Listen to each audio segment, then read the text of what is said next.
Hey there, friends and family. I hope everyone's doing well. This week's blog post is Reach for the Light. My folks live in an old house on a gravel road in the middle of the corn and soybean fields of north central Iowa. Our family moved to that acreage from the hard edge of a small blue-collar city. The move was an opportunity for my parents to get their children away from some of the possible influences of our previous environment. So I traded skating down streets with my neighborhood buddies to riding my bike a mile and a half down a gravel road and a blacktop highway to my nearest friend's house. We didn't farm, but the old acreage came complete with a chicken coop, a corn crib, and a big red barn with an old brick silo. For those unfamiliar, a silo is that round tower one might see attached to a barn whilst driving down a country road. The silo was used for holding silage, which, to my understanding, is a sort of plant-based mash that ferments and is used as animal feed. Again, I'm not a farmer. Many of those old barn silos aren't used anymore, and we certainly weren't putting any grain in ours. Mostly our barn was used for storage and playtime. We had a makeshift rope swing in the hayloft, and someone would occasionally climb the metal rungs built into the silo just for the sake of it. During such childhood endeavors, we noticed a small sapling growing up from the silo floor. It was kind of funny to see such a thing, but as time passed, my brothers and our friends spent less time exploring the barn. We grew up, moved away, and didn't give much thought to that little tree taking root in the silo. My parents still live in that old house, and as it turns out, that little sapling got a lot bigger. Over the last couple years, branches have started to extend out from inside the silo to reach beyond its open roof. The top rows of bricks that have held strong for decades, have started to fall, presumably worked loose by tree limbs thrashing about in stormy weather.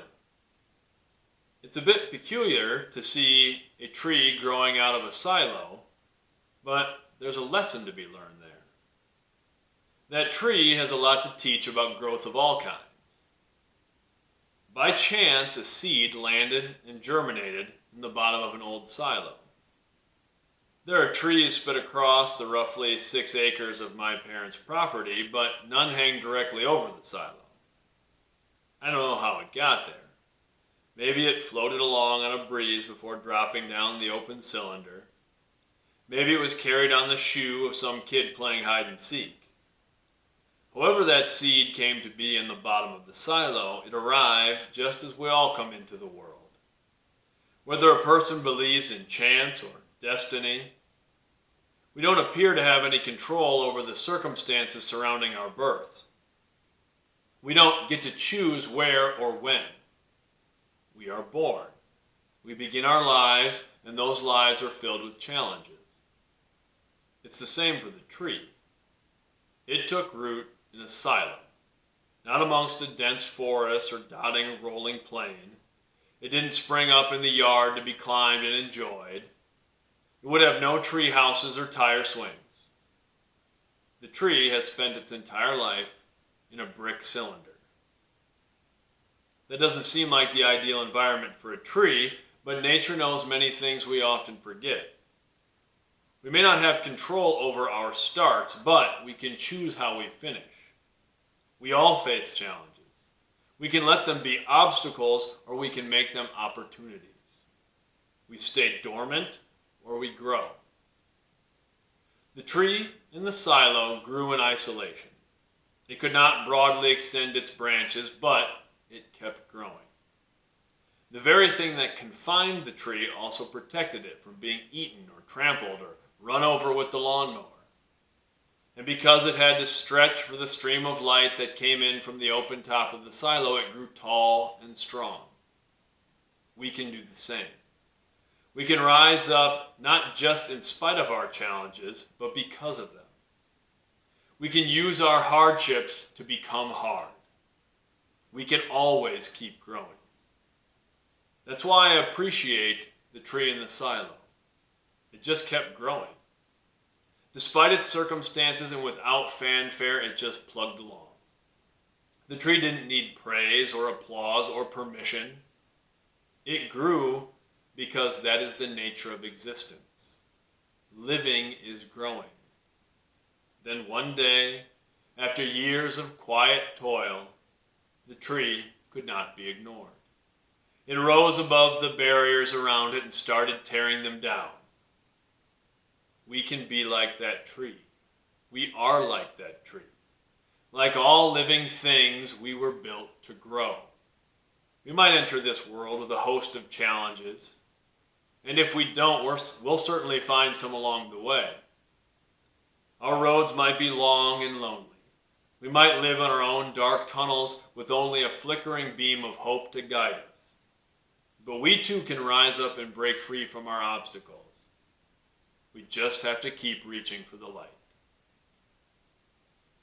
That's the end of the blog post, and that came from just seeing that tree sticking out of the top of the silo at my parents' house and remembering seeing it as a little sapling as kids, and just thinking about the existence of that tree isolated in that brick tube and just reaching for the light that would come through the top, but eventually growing tall and strong and starting to break free and even tear down the barriers around it.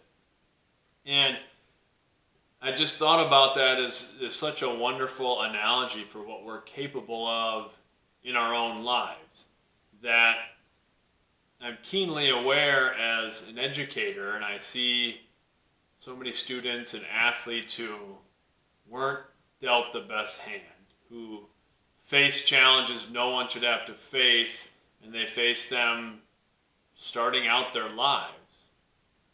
And that can be a difficult thing to get around. And even those who aren't born into some of those challenges, we all hit challenges in our lives. We all hit obstacles, and how those obstacles, they may keep us from certain things. They may establish an environment for us, but we still have the ability to grow.